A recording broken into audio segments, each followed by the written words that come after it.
For most of your English studies, you've been an analyst, a critic, dissecting the work of others. But Module C flips the script. It's no longer about what they wrote. It's about what you can create. This isn't an analysis test. It's your audition as a writer. The assessment is a two-front battle. First, the portfolio, your polished, long-term campaign. This is where you demonstrate range and depth across a few carefully crafted pieces. Think of it as your artist's gallery. 2 or 3 masterpieces are better than 4 mediocre sketches. You're proving you have vision, technical skill, and the discipline to revise until a piece shines. It's about deliberate, conscious craft. The second front is the exam, a 40-minute high-pressure duel. You're dropped into an arena with an unseen stimulus, an image, a quote, and told to write.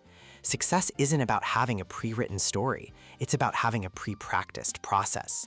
The strategy is your lifeline. 5 minutes to analyze and brainstorm, 3 to plan, 27 to write, and a crucial 3 to revise.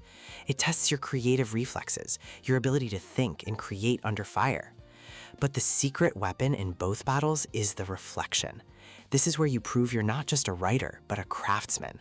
It's easy to say, I used imagery.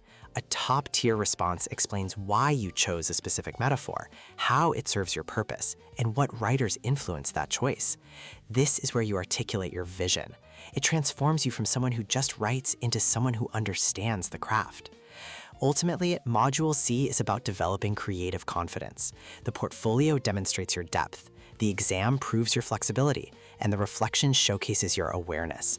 It's your final opportunity to show them you're a writer.